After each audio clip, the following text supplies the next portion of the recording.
उच्च आणि तंत्रशिक्षण विभाग ग्रंथालय अधिकारी कार्यालय महाराष्ट्र राज्य सांस्कृतिक धोरण 2010 अंतर्गत आयोजित करण्यात आलाय भव्य असा अहिल्यानगर ग्रंथोत्सव। यामध्ये दिनांक 26 आणि 27 जानेवारी 2025 रोजी नगरकरांसाठी भव्य ग्रंथ प्रदर्शनासह आपण अनुभवू शकता साहित्यिक कार्यक्रमांची पर्वणी। उद्घाटन समारंभ महाराष्ट्र राज्य तथा पालकमंत्री डॉक्टर राधाकृष्ण विखे यांच्या शुभ हस्ते संपन्न होईल आणि अध्यक्ष असतील महाराष्ट्र राज्याच्या विधान परिषदेचे सभापती माननीय प्राध्यापक राम शिंदे। रविवारपासून होणाऱ्या या कार्यक्रमाची सुरुवात होईल सकाळी 8:30 वाजता ग्रंथदिंडीनं अहिल्यानगर महानगरपालिकेचे आयुक्त यशवंत डांगे यांच्या शुभ हस्ते पार पडणाऱ्या या ग्रंथदिंडीचा मार्ग असेल लालटाकी रोडच्या करवीर छत्रपती चौथे शिवाजी महाराजांच्या स्मारकापासून new arts commerce and science कॉलेजच्या राजश्री शाहू महाराज सभागृहापर्यंत। सकाळी 11 ते दुपारी 1:30 वाजेपर्यंत अहिल्यानगरच्या प्राथमिक आणि माध्यमिक शालेय विद्यार्थ्यांचे समूह गीत गायन होईल। यावेळी प्रमुख अतिथी असतील दैनिक सकाळचे निवासी संपादक प्रकाश पाटील। दुपारी 3 ते 4 दरम्यान अभिजात मराठी भाषा एक साहित्यिक प्रवास याविषयी परिसंवाद। यावेळी तज्ज्ञ साधन व्यक्ती असतील दैनिक लोकमतचे संपादक सुधीर लंके, अहिल्यानगरच्या पेमराज सारडा महाविद्यालयाच्या प्राचार्य डॉक्टर माहेश्वरी गावित, पत्रकार आणि साहित्यिक भूषण देशमुख, महाराष्ट्र साहित्य परिषद अहिल्यानगर शाखेचे अध्यक्ष किशोर मरगड। तर संध्याकाळी 4 ते 5 या दरम्यान होणाऱ्या परिसंवादाचा विषय असेल वाचन संस्कृती आणि प्रसार माध्यम। यामध्ये सहभागी होणाऱ्या तज्ज्ञ साधन व्यक्ती आहेत अहमदनगर महाविद्यालयाचे मराठी विभाग प्रमुख प्राध्यापक डॉक्टर सुधाकर शेलार, ज्येष्ठ साहित्यिक आणि अभ्यासक डॉक्टर संजय कळमकर, आकाशवाणीच्या अहिल्यानगर केंद्राचे कार्यक्रम प्रमुख राजेंद्र दासरी, दैनिक समाचारचे संपादक ज्ञानेश कुलकर्णी, शब्दगंध साहित्य परिषद पाथर्डी शाखेचे अध्यक्ष प्राध्यापक डॉक्टर राजकुमार घुले। या ग्रंथोत्सवाच्या दुसऱ्या दिवशी म्हणजे सोमवारी 27 जानेवारी 2025 रोजी सकाळी 10 ते 11:30 या दरम्यान कवी संमेलनाचं आयोजन करण्यात आलेलं आहे।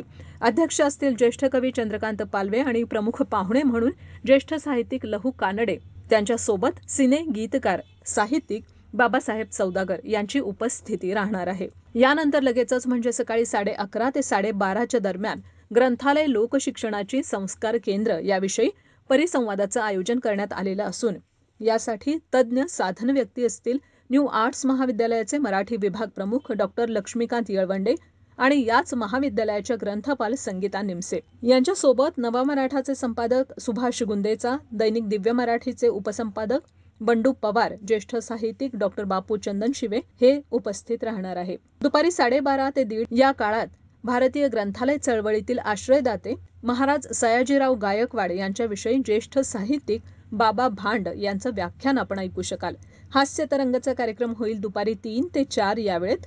सादर करते प्रसिद्ध हास्य कवी विष्णू सुरासे आणि या कार्यक्रमाचा समारोप होईल याच दिवशी संध्याकाळी 4 ते 5 या दरम्यान। तेव्हा सर्व अहिल्यानगरकर वासियांनी जरूर या साहित्यिक मेजवानीचा लाभ घ्यावा असं आवाहन ग्रंथपाल अशोक गाडेकर यांनी केलं आहे। मी अशोक गाडेकर, प्रभारी ग्रंथालय संचालक मुंबई तथा जिल्हा ग्रंथालय अधिकारी अहमदनगर,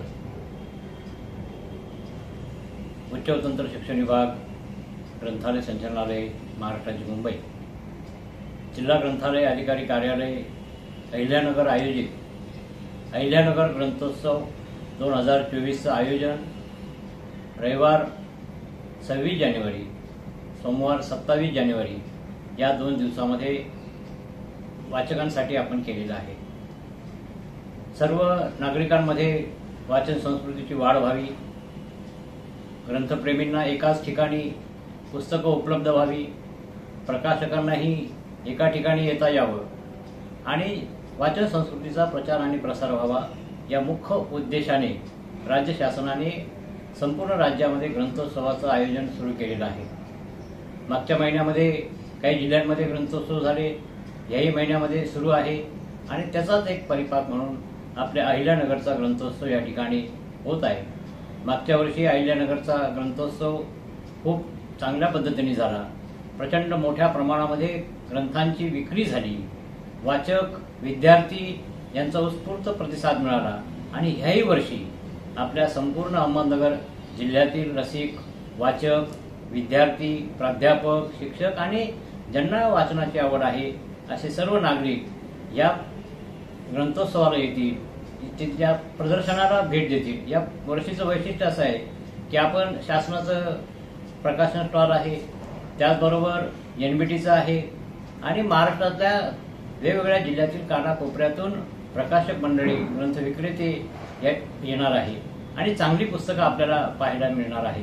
त्यामुळे यावर्षी काही नवीन पुस्तकं आलेली आहे चांगली, ही आपल्याला या निमित्तानं हाताळता येतील.